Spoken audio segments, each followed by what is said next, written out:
উমর রাদিয়াল্লাহু তাআলা আনহু এত বড় চিৎকার দিতেন না, আতরুক সুন্নাত হাবিবি, আতরুক সুন্নাত হাবিবি। মুহাম্মদুর রাসূলুল্লাহর আদর্শ ছেড়ে দিব, সিরত ছেড়ে দিব আধুনিক হওয়ার জন্য? আরেকটা কাহিনী মনে উঠলো আমার, হুজুরকে বসায়া যদিও ওয়াজ শোনাইতেছি, যেদিন বাইতুল মুকাদ্দাস স্বাধীন হয় উমর রাদিয়াল্লাহু তাআলা আনহুর জমানায়, তো ওনাদের আবেদন ছিল আমিরুল মোমেনিন না আসলে চাবি দিব না। কেননা ওরা মিলাইতেছিল যে আমাদের কিতাবে লেখা আছে এইটার চাবি কার হাতে যাবে, ওর পুরা ডাটা আমাদের কিতাবে দেওয়া আছে, আমরা মিলায়া দেখব লোকটা ঠিক কিনা। তো আমিরুল মোমিনিন, আমি শর্ট করতেছি, উনি যেদিন, ওই সময় শাম ছিল, এটা শাম, পুরাটা শাম, উর্দুন, তারপরে হলো সিরিয়া, লেবানন, সব শাম ছিল। হ্যাঁ, আর শাম আপনি দেখেন না কত সুন্দর। তো উনি যখন ঢুকতেছিলেন শামের সীমান্তে, তো সকালবেলা ঢুকতেছিলেন, আর রাত্রে বৃষ্টি হয়েছিল, অনেক বৃষ্টি। তো সকালবেলা পালা ছিল উটের রশি, আমিরুল মোমিনিন টানবে আর গোলাম উপরে উঠবে, তো বৃষ্টি কাদা, তো জুতা খুলে বগল তুলে নিছেন। যেই বাম বগল তুলে নিয়ে বাম হাতেই কাপড় উঁচা করছেন আর ডাইন হাতে রশি টানতেছেন। স্বাধীন যিনি করছেন সেনাপ্রধান। কেননা ওই যুগে সমস্ত সম্ভ্রান্ত লোকেরা সামনে থাকতো। আবু উবায়দা রাদিয়াল্লাহু তাআলা আনহু, সমস্ত সম্ভ্রান্ত লোকেরা সামনে থাকতো। এখন যেরকম সম্ভ্রান্ত লোকেরা ইংল্যান্ডে থাকে, নিউ ইয়র্কে থাকে, বিভিন্ন দেশে থাকে, ওই সময় সামনে থাকতো। তো উনি ভাবছেন আমিরুল মোমিনিন তো আসবে শততালি জামার গায়ে দিয়া, কিন্তু সামের সম্ভ্রান্ত লোকেরা তো এটা পছন্দ করবে না। তো ওনার মাথায় ঢুকছে, ঠিক আছে আসতেছে, আসতে দাও, আমিও একটা সম্ভ্রান্ত লোকের পোশাক কিনা নিয়ে যাই, সীমান্তে আমি সবার আগে দেখা করব। আর যা বলবো আমিরুল মোমিনিন, সম্ভ্রান্ত লোকেরা কিন্তু এই পোশাকে আপনাকে পছন্দ করবে না, আমি নিয়ে আসছি পোশাক, আপনি এটা খোলেন, এটা পরেন। যেরকম ভাবনা এরকম কাজ, চলে গেছে সবাই আবে, দেখতেছে হ্যাঁ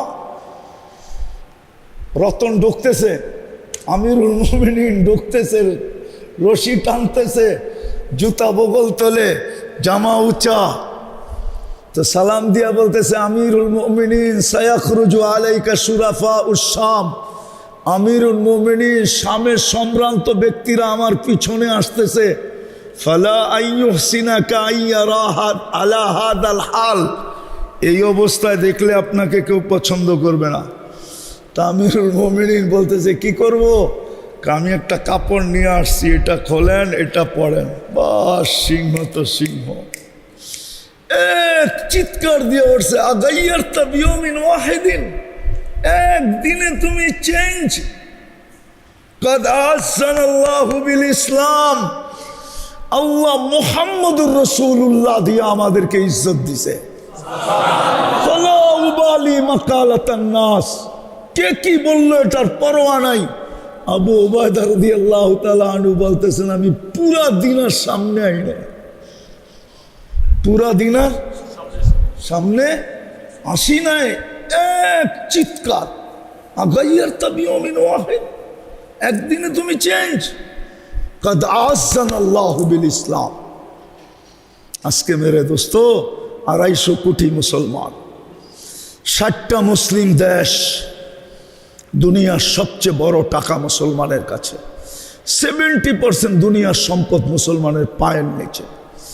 মুসলমানের চেয়ে দামি কোনো জিনিস কেউ ব্যবহার করে না, আপনি আমাকে প্রমাণ দিয়ে দেখাইতে পারবেন না। দুনিয়ার কোনো বিজাতির, দুনিয়ার কোনো দেশের বিজাতিদের কোনো দেশের যুবরাজের গাড়ি এন্টার 24 ক্যারেট সোনা দিয়া মোড়ানো নাই, যদি ঠাইকা থাকে সেটা আছে মুসলমান যুবরাজের গাড়ি 24 ক্যারেট সোনা দিয়া মোড়ানো, মুসলমান রাজার গাড়ি, এন্টার গাড়ির সমস্ত পার্টস সোনা দিয়া। আজকে মুসলমান এত নির্যাতিত কেন, নিষ্পেষিত কেন, অবহেলিত কেন, ঘৃণিত কেন, দীক্ষিত কেন, বঞ্চিত কেন, লাঞ্ছিত কেন? এখনো কি বুঝে আসে না কেন? সব ওয়াদা তো আমাদের সাথেই ছিল। আসেন তওবা করি, মুহাম্মদুর রাসূলুল্লাহর আদর্শ। একটা কথা বলে শেষ করতেছি, আল্লাহর বিরোধিতা মাইনা নেন। 360টা মূর্তি ছিল বাইতুল্লাহর উপরে, 24 ঘন্টা আল্লাহর ঘরের ভিতরে থাইকা পূজা করা হতো। কিন্তু এতটুক রাগ হন নাই, শুধু বন্ধুর উপরে আঙ্গুল উঠানের সাথে সাথে তাব্বান বলতে, তাব্বান লাকা সাইরাল ইয়াউম, আবু লাহাব বলতে দেরি, জিবরিল সূরা নিয়ে আসতে দেরি করে নাই, তাব্বাত ইয়াদা সূরা নিয়ে আসতে দেরি করে নাই। এতটুকু রাগ হন নাই যে 360টা আমার ঘরের উপরে, আর আমার ঘরের পরিধির ভিতরে বসে 360টার পূজা, এতটুকু রাগ হন নাই। কিন্তু শুধু তাব্বান লাকা বলতে দেরি, তাব্বান লাকা সাইরাল ইয়াউম বলতে দেরি। মনে হয় জিবরিলকে আল্লাহ ওই দিন, আমার তাখাইয়ুল ধারণা, ওই দিন এত দ্রুত পাঠাইছেন, মনে হয় এরকম দ্রুত আর কোনোদিন পাঠান না, যে যাও সূরা নিয়া দুনিয়াকে শুনায়া দাও আমার বন্ধুর বিরোধিতা। আজকে আমরা মুহাম্মদুর রাসূলুল্লাহর আদর্শ ছেড়া দিছি। আসেন তওবা করি, আদর্শের উপরে উঠি। করবেন তওবা? হ্যাঁ, নাইলে বেজ্জতি আরো দেখতে হবে। চিৎকার দিয়ে কিচ্ছু হবে না। আমাদের চিৎকারে কিচ্ছু নাই, আমাদের স্লোগানে কিচ্ছু নাই, আমাদের জলসা জুলুসের ভিতরে কিচ্ছু নাই। রাগ হয় না, মিডিয়া আমার কথা যেতেছে। আমাদের যা কিছু আছে মুহাম্মদুর রাসূলুল্লাহর আদর্শের ভিতরে আছে। যত বেশি আঁকড়ায় ধরবো, যত বেশি বুকে লাগাবো, যত বেশি গলায় লাগাবো, তত বেশি আল্লাহর সাহায্য দ্রুত আসবে, দ্রুত। এই দুনিয়ার জীবনে কতটুকু, দুনিয়ার পরের জীবনে কতটুকু, যেই জিনিসের প্রয়োজনীয়তা মানুষ বোঝে আর বুঝে আসে, ওটার জন্য জান পর্যন্ত দিতে রাজি হয়। সময় তো দেয়ই দেয়, মাল দেয়, জান দেয়, সময় দেয়, সব কিছু বিলীন করে। উদাহরণস্বরূপ যদি একটা জিনিস বুঝাই, শত না হাজারো কবর আমাদের দেশের মানুষের সমুদ্রের বুকে হয়ে গেছে, শুধু ইউরোপে যাওয়া নিয়া। শত শত এখনো যায় দেখবেন লিবিয়ায়, সিরিয়ালে অপেক্ষা করতেছে। তার বুঝে আসছে, টাকার বান্ডেলও দিল, জীবনের ঝুঁকিও নিল। এমন ঝুঁকি নিল যে গেম হইতেও পারে, নাও হতে পারে। এমনও হতে পারে যে জানটাই চলে যাবে, কিন্তু যাওয়া কিন্তু বাদ নাই। হাজারো বার পত্রিকায় আসছে, কেননা প্রয়োজনীয়তা তার মনের ভিতরে এমন বসছে,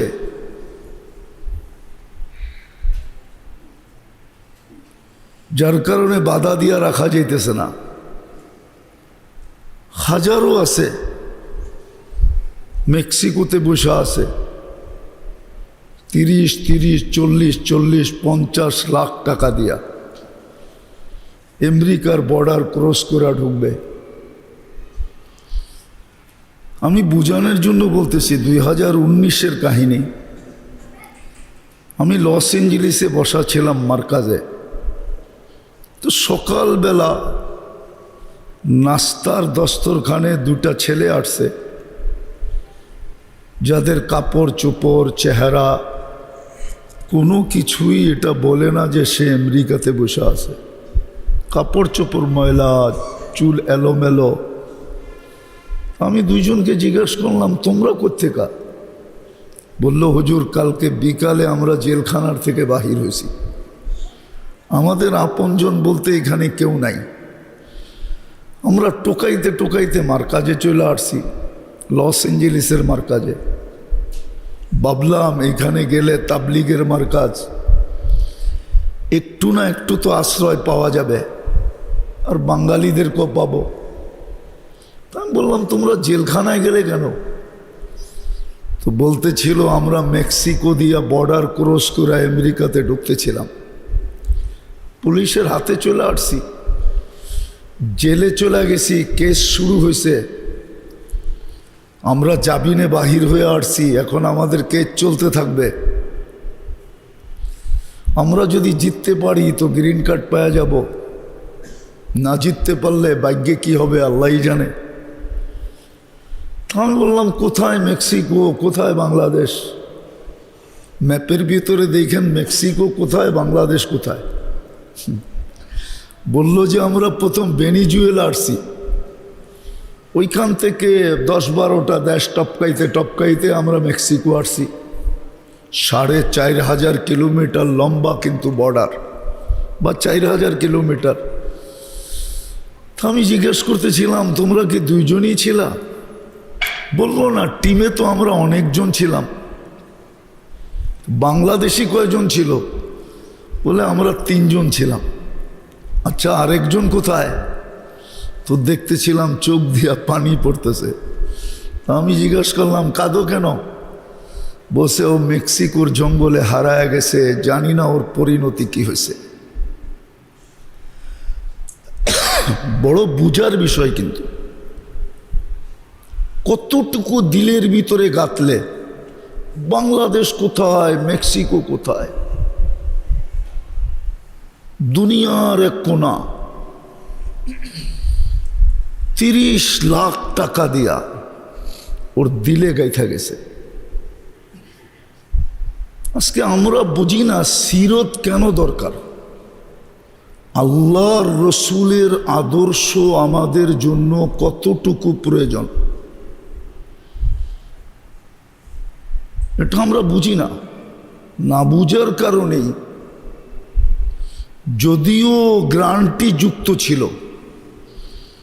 আল্লাহর রসুলের আদর্শ বিলকুল সিল লাগানো, গ্রান্টি যুক্ত, আর গ্রান্টিটা স্বয়ং আল্লাহ দিছেন, অন্য কেউ না, স্বয়ং